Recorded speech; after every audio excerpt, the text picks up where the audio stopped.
시청자 여러분 안녕하셨습니까? 장군의 소리 김형철입니다. 오늘은 주간 안보 진단 시간으로 김태호 박사님 모시고 문재인 정부 2년간의 외교안보 전 분야에 대한 평가를 진단하실 텐데요. 김 박사님 나와주셔서 감사합니다. 우선 총평부터 시작을 해주시죠. 네, 문재인 정부 취임 이후 2년 동안 대한민국의 외교와 안보는 세 단어로 압축해서 설명할 수 있습니다. 외소화, 고립화, 주변부화. 외소화됐다는 것은 우리의 안보 역량, 외교 역량이 굉장히 축소됐다는 것이고요. 고립화, 이것은 뭐 왕따가 됐다는 것이죠. 외교적 고립이 심해졌다는 것이고, 주변부화됐다는 것은 영내 중요한 문제를 결정함에 있어서 대한민국이 중요 변수가 되지 못하고 주변적 변수로 전락하고 있다. 그런 뜻입니다.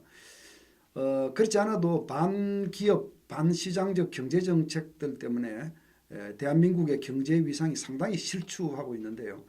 이것과 맞물려서 이대로 가다가는 머지않아 대한민국이 동북아시아에 별 볼 일 없는 조그마한 나라로 전락하겠다. 이런 걱정을 금할 수가 없습니다.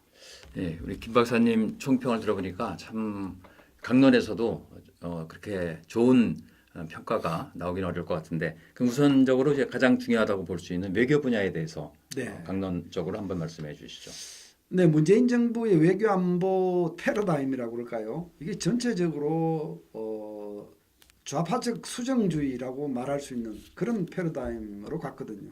그 전까지 대한민국이 지향해온 패러다임들은 뭐 우파적 정통주의 이렇게 얘기할 수 있습니다. 그런데 이제 지금 문재인 정부가 좌파적 수정주의로 가면서 이것은 통복, 친중, 탈미, 반일 뭐 이런 기조다 이렇게 한마디로 압축할 수 있는데, 이 기조의 외교를 펼치면서 한국 외교는 한마디로 핀란드화 되었다. 이게 핀란다이제이션이라는 그 표현이 있는데요. 그 부분은 좀 설명이 좀 필요할 것 같습니다. 핀란드. 그렇습니다. 과거 2차 대전 전에 핀란드가 강대국인 독일과 강대국인 소련 사이에서 덩그리 외교를 했어요.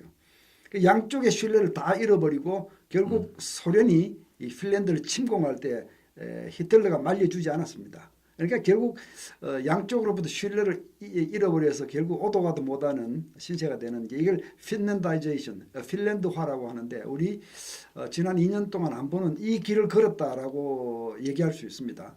우선 미국과 중국 사이에서 한국은 덩그리 외교를 펼쳤죠. 우리의 70년 동맹국인 미국이 펼치고 있는 인도태평양 전략에는 동참하지 않았고요. 그 대신 이 중국에게는 산불 약속을 해줬습니다. 그러니까 뭐 사드를 더 이상 가져오지 않는다. 미국의 미사일 방어 체제에는 절대로 편입되지 않는다. 한미일 3국 안보 동맹은 없다. 뭐 이런 약속을 중국한테 해주는 이런 자세를 보였죠.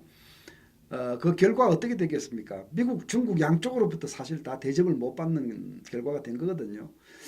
똑같은 현상이 북한과 미국 사이에도 있었습니다. 미북 간 중재 외교를 한다라고 하면서 사실은 양쪽으로부터 협공을 받는 이런 처지가 되었죠. 뭐 잘 아시지 않습니까? 북한이 우리 정부가 펼치는 중재 외교에 대해서 고맙다고 얘기하는 것이 지금 아니잖아요. 오지랖 넓은 중재자 행세하지 말라는 거고요.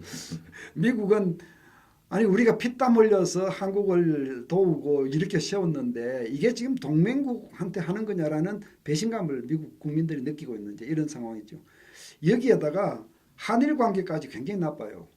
이 한일 관계 악화는 아베가 이 편한 정서를 자기 정치에 이용하고 있는 측면도 있습니다. 물론 그렇습니다. 네. 그러나 이제 우리 정부가 과거 획기적 대일 외교를 펼치면서 관계가 지극히 악화되었는데 한마디로 외교적 파탄이라고 얘기할 수 있습니다.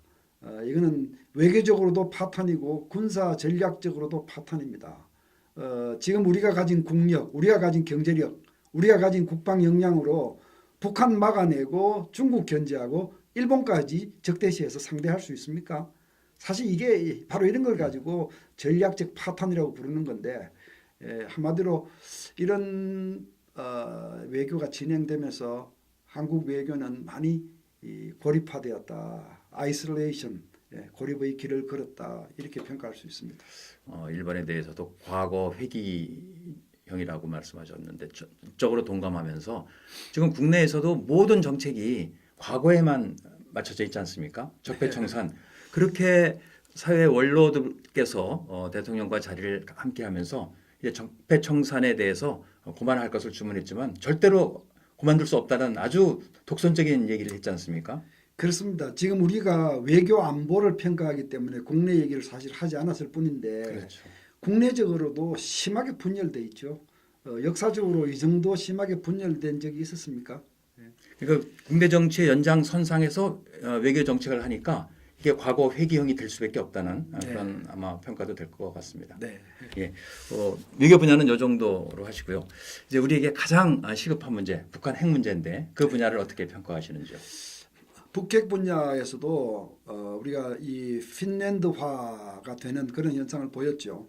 우리 정부가 북한과 미국 사이에 핵 대화의 중재자 역할을 하면서 북한 핵 문제를 어떻게든 풀고 한반도의 뭐 평화 프로세스를 펼쳐보겠다. 이제 이런 기조로 나갔지만 결국 우리가 확인한 것은 북한이 핵을 포기할 의사가 없다는 것. 그래서 조선반도 비핵화라고 하는 그 사기성이 농후한 표현을 계속 고집하면서 한국을 속여온 거 아닙니까? 그런데 우리 정부는 그걸 알면서도 마치 북한이 핵을 폐기할 의도가 있는 것처럼 우리 국민한테 거짓말을 했고 미국한테 거짓말을 했고 이렇게 하면서 중재자 역할을 한 겁니다. 그러니까 미국 국민들이 이게 아니다. 조선반도 비핵화는 북한 비핵화가 아니다는 걸 이제 알았어요. 트럼프 대통령도 알았고 그래서 이제 우리한테 화를 내고 있는 배신감을 느끼는 이런 상황이 됐고 안보 측면에서 보면 결국 또 한 번 북한의 그 장기적인 협상 전략에 우리가 놀아나면서 핵 안보 문제는 아무것도 해결된 것이 없습니다. 하노이 회담 이후에 북한이 핵 폐기하지 않는다는 할 의사가 없다는 것을 확인했지만 그 반면 우리 한국 국내에서는 무슨 평화선언 얘기가 나오고 종전선언 얘기가 나오고 가지 않아야 될 방향으로 많은 얘기들이 진행이 됐어요. 우리만 취약하게 된 것이고 여전히 앞으로도 북한이 핵을 폐기할 가능성은 희박하다라고 보는 것이 제 같은 전문가들의 견해인데요.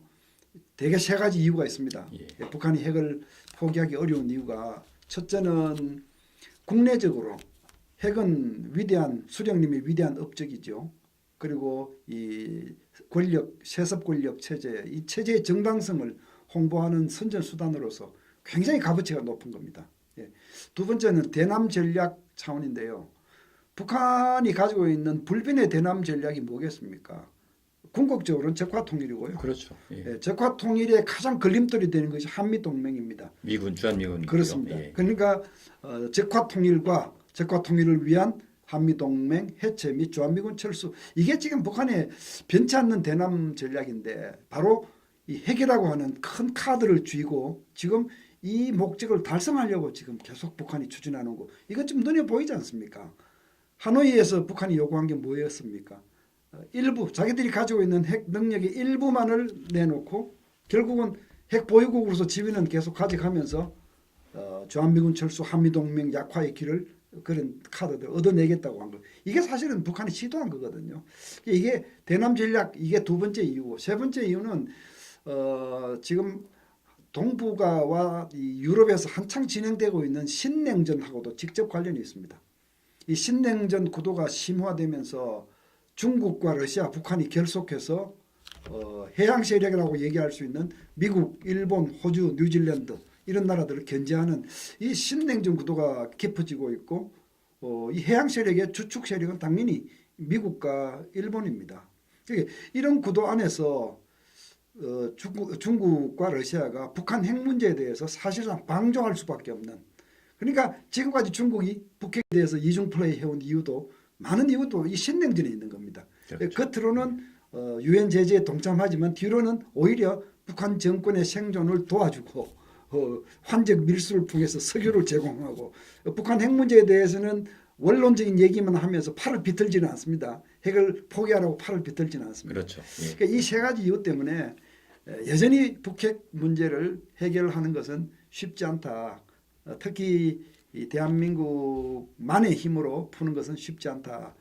이건 동맹의 힘도 빌려야 하고 국제 공조도 빌려야 하고 하지만 모두에 말씀드린 것처럼 우리 외교 안보가 고립화의 길로, 외소화의 길로, 또 주변부화의 길로 가고 있기 때문에 정말 앞이 보이지 않는다, 이렇게밖에 말씀드릴 수 없습니다. 예, 그렇군요. 박사님, 그 지금 말씀 중에 조선반도 비핵화 얘기가 나왔는데 지금 우리 정부의 이 대북 정책 비핵화 담당하는 분들의 생각에는 이 조선반도 비핵화가 우리말로는 이제 한반도 비핵화 아니겠습니까?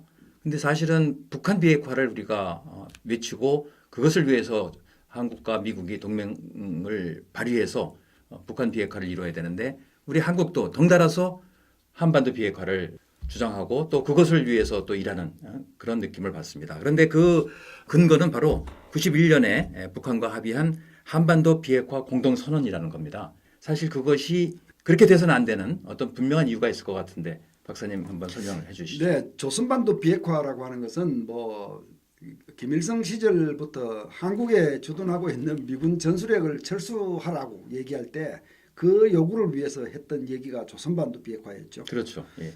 그 이후에 김정은 시대에 와서는 전술핵, 미 전술핵은 철수가 되었지만 미국이 한반도에 제공하고 있는 모든 핵 보호 장치를 다 제거하고 미국의 영향력을 한반도로부터 이탈시키라는 거. 이게 한마디로 주한미군 철수, 한미동맹 무력화하고 관련이 되는 그런 용어입니다. 그런데 이걸 김정은 시대에 와서도 그대로 개성을 했기 때문에 북한의 입장 하나도 바뀐 게 없어요. 그러니까 한미동맹을 무력화하고 미국의 모든 영향력을 먼저 한반도로부터 이탈시켜라. 이게 그 뜻이거든요. 그러니까 한마디로 denuclearization of Korean Peninsula라고 하는 말, 한반도 비핵화라고 하는 말, 조선반도 비핵화라고 하는 말, 이 세 가지 표현은 한마디로 사기입니다. 예. 북한의 비핵화하고는 다른 사기인 겁니다. 예. 거짓말인 겁니다. 이제 이게 우리 뭐 청와대나 외교부, 통일부가 이 거짓말을 미국에 가서 얘기하고 우리 국민한테 지속적으로 얘기하는 것에는 상당히 문제점이 있어요. 더욱이 우리 국방부에서 발행하는 문서, 또 국방일보 같은 신문, 여기에 한반도 비핵화라고 하는 용어가 등장하는 데 대해서는 정말 유감이라고 말씀드릴 수밖에 없고요. 지금 방금 김 장군님께서 말씀하셨다시피 1991년 한반도 비핵화 공동선언에도 한반도 비핵화라고 썼다라고 변명을 한다면 이건 정말 말이 안 되는 거다. 그 문건은요, 북한에 이어서 사문화되었습니다. 그 문건에서 한국과 북한은 양쪽 다 농축 재처리를 하지 않고 핵무기를 만들지도 않고 가져오지도 않고 배치하지도 않는다는 것을 합의를 했던 그렇죠. 그 문서죠. 예. 북한이 그거 다 옛날 옛적에 다 위배하고 사문화시키고 지금은 뭐 농축 재처리에 핵실험 6번 한 핵 보유국까지 갔는데 지금 대한민국이 1991년 그 문서를 예를 들면서 거기에도 한반도 비핵화라고 썼으니 지금도 한반도 비핵화라고 얘기해도 괜찮다라고 얘기한다면 할 말이 없는 거죠. 딱한 얘기입니다. 예. 참 딱한 얘기입니다. 맞습니다. 박사님, 근데 이제 4.11 워싱턴에서 한미 정상회담 끝나고 발표문에 네. 우리 측 발표문에는 한반도 비핵화, 그렇지만 백악관 발표문에는 북한 비핵화, 맞습니다. 비핵화도 철저한 비핵화, 네. FFVD of DPRK DPRK. 이렇게 확실하게 썼기 때문에 아마 그것이 한미 동맹의 현 주소가 아닌가 이렇게 생각되는데 한미 동맹 문제로 한번 넘어가 주시죠. 네, 방금 하신 그 부분이 참 재밌는 부분인데요. 그걸 보면 한눈에 트럼프 대통령이 이제는 나도 알아. 이제는 안 속아라고 얘기한 대목이라고 저는 해석을 했습니다. 한미 동맹, 우리 정부가 좌파적 수정주의 패러다임을 펼치면서 한미 동맹이 약화되는 건 당연한 건데 크게 보면 세 가지 이유가 있었습니다. 한미 동맹이 약화되는 데는 우선 북한 변수를 빼놓을 수가 없어요. 북한이 좀 전에 말씀드린 바와 같이 핵카드를 들고 한미 동맹을 이간시키는데 상당히 성공했습니다. 상당히 한미 간을 복잡하게 만들었어요. 특히 북한이 2017년까지만 해도 미국과 마치 핵전쟁을 할 것처럼 위협을 하지 않았습니까? 이게 이제 우리 언론에서는 뭐 벼랑끝 게임, 벼랑끝 외교 이렇게 해석을 하는데 사실은 이게 일종의 전략 게임이거든요. Rationality of irrationality. 그러니까 가장 미친 듯하게 행동하면서 가장 많은 이익을 챙기는 겁니다. 이게 이제 북한의 전략인데 그 결과 미국 여론이 상당히 흔들렸죠. 미국 국민들이 아니 이제는 대한민국을 지켜주기 위해서 북한한테 핵 위협을 당해야 되느냐라고 자기 정부 워싱턴 정부를 향해서 반문을 하기 시작한 거죠. 한미 동맹이 많이 흔들렸다는 겁니다. 이게 이제 북한 변수고 미국 변수도 있죠. 트럼프 대통령이 상당히 변칙적인 동맹 정책을 들고 나오면서 모든 걸 상업주의적 이익을 가지고 척도를 가지고 동맹을 판단하고 막 이런 측면이 있고 이게 앞으로 얼마나 지속될지는 모르겠지만 이런 트럼프 대통령의 변칙적 동맹 정책도 한미 동맹을 흔드는 하나의 요인이었다. 이거 부인할 수 없습니다. 그러나 제일 중요한 것은 한국 변수입니다. 우리가 좌파적 수정주의를 취하면서 미중 사이에서 덩그리 외교를 하는 한국을 보면서 미국 정부와 국민은 이게 우리가 3만 7천 명을 희생시키면서 한국 전쟁으로부터 지켜준 대한민국이 우리한테 할 수 있는 거냐라는 이런 배신감을 굉장히 강하게 느끼고요. 또 북한하고의 관계에 있어서도 문재인 정부는 북한 정부의 대변자다라는 얘기를 들을 만큼 북한 이익을 대변하지 않았습니까?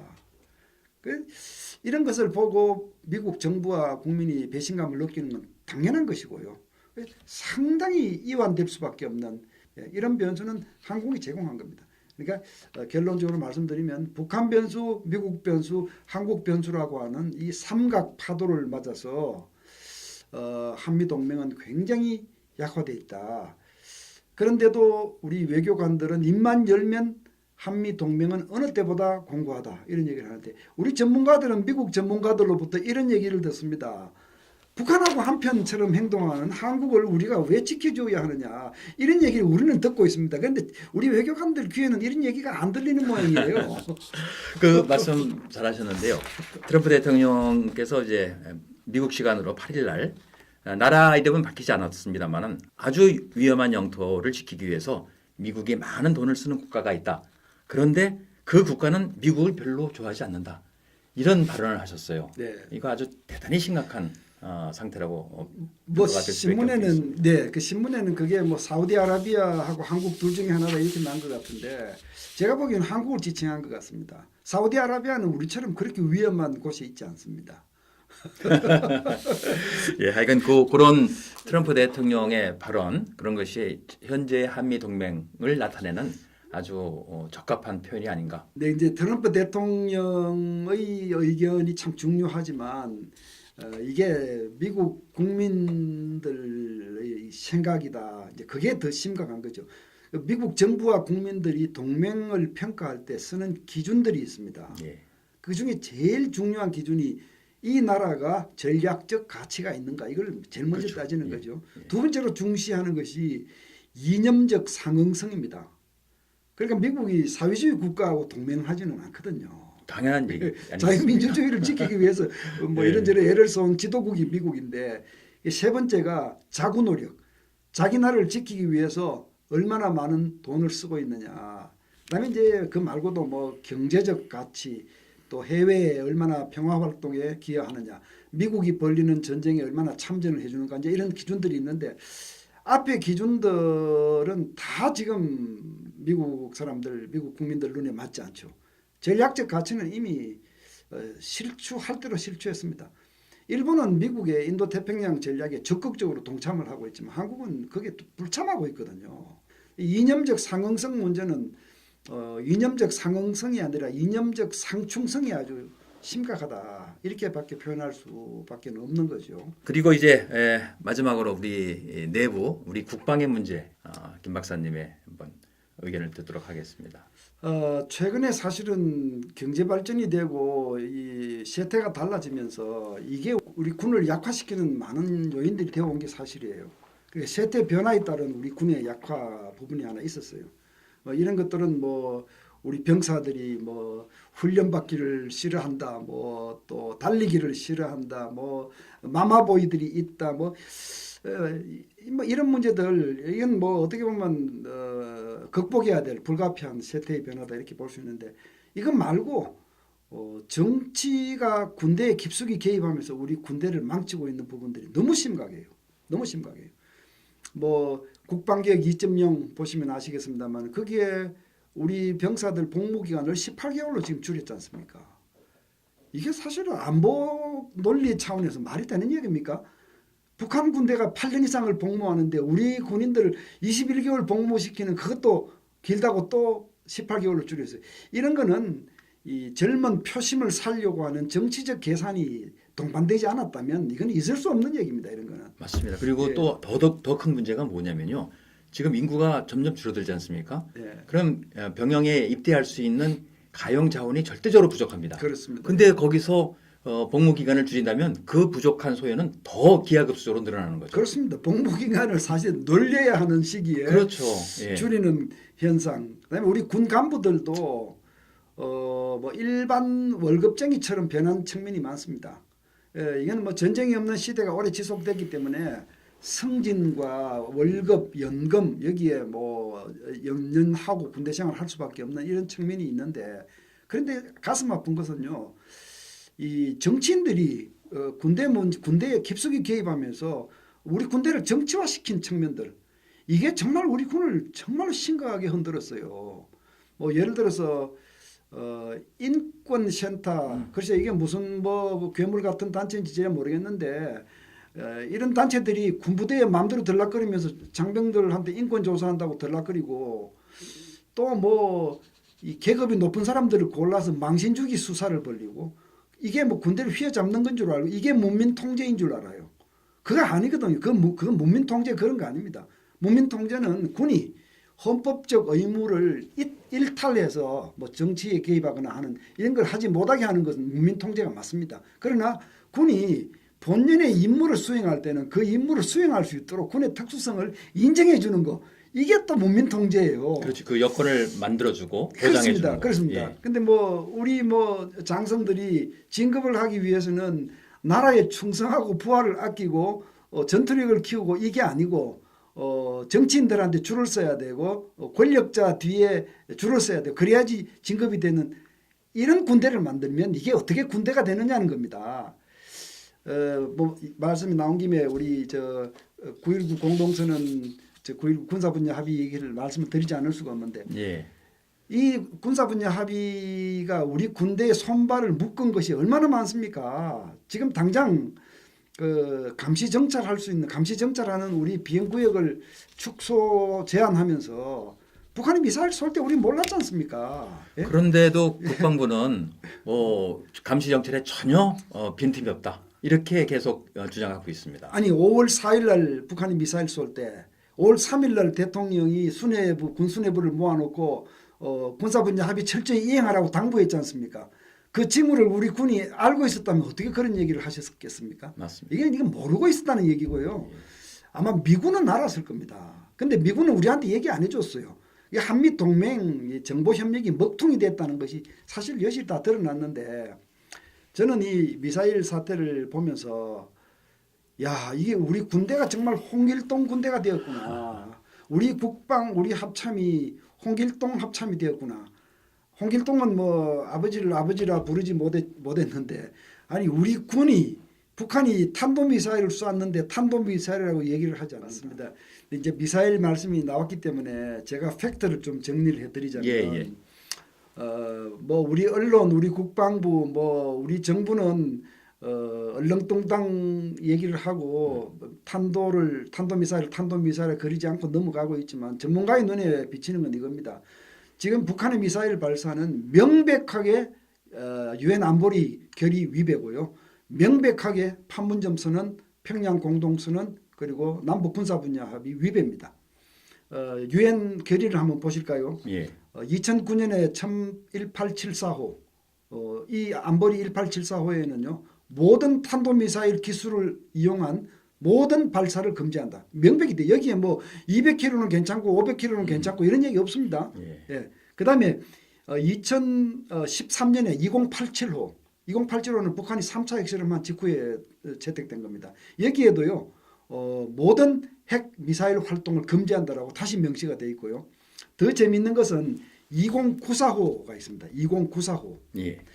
2094호에는 트리거 조항이 들어 있습니다. 트리거 조항. 그러니까 북한이 핵 미사일 활동을 하게 되면 안보리가 따지지 말고 자동적으로 이 문제를 안보리에 가지고 와서 상정을 해서 다루고 응징 조치를 취하도록 되어 있습니다. 이게 트리거 조항입니다.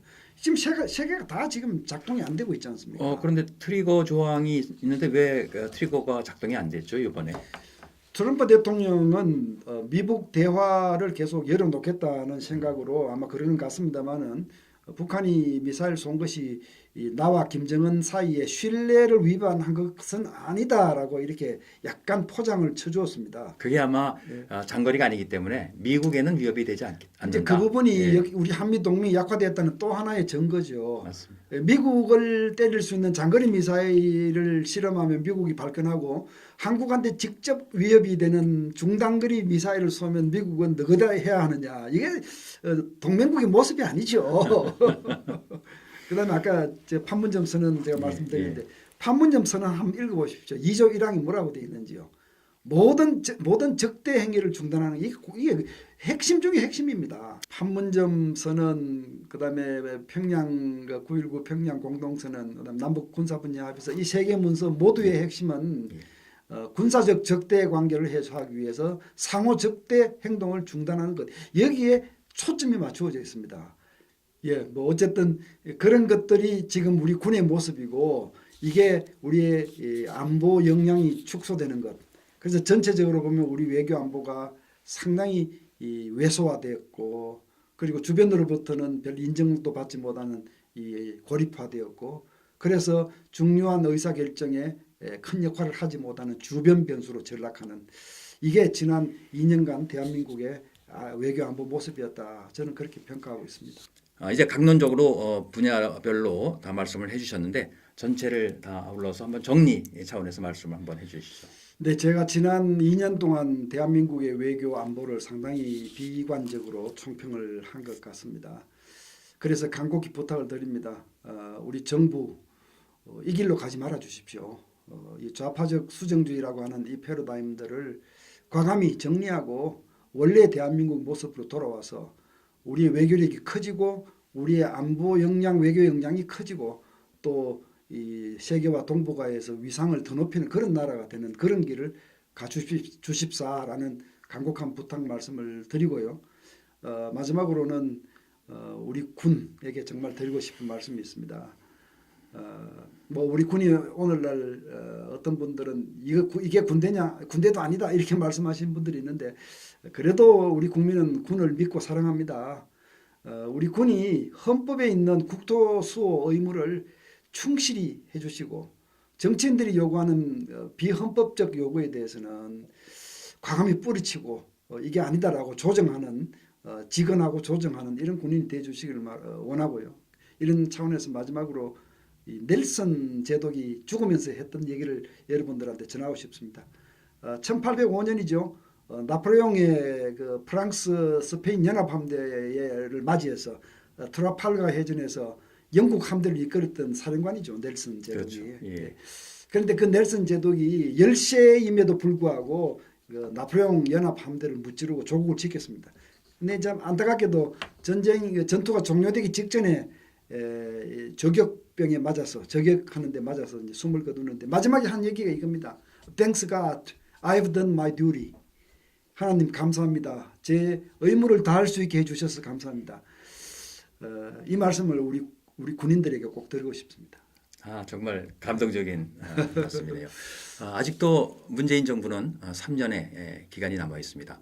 우리 김태호 박사님께서 말씀하신 좌파적 수정주의에서 빨리 빠져나와서 정상적인 대한민국의 지도자로서 또 대한민국 지도 그룹으로서 재탄생하시기를 바라고요.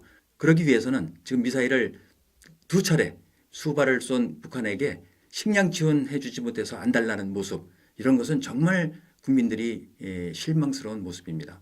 그런 부분들을 다시 한번 제고해 주시고요. 우리가 같은 민족으로서 북한에 대한 지원은 얼마든지 할 수 있지만 군사적 도발이라든가 핵, 미사일 이런 것들 다 내려놔야죠. 그랬을 때 우리가 정말 국민적인 합의에 의해서 북한을 도울 수 있을 것 같습니다. 이상으로 이번 주 주간 안보 진단은 마치겠고요. 김 박사님 자주 나오셔서 우리 국민들께 또 우리 군인들한테 희망의 메시지를 전달해 주시기 바랍니다. 감사드립니다.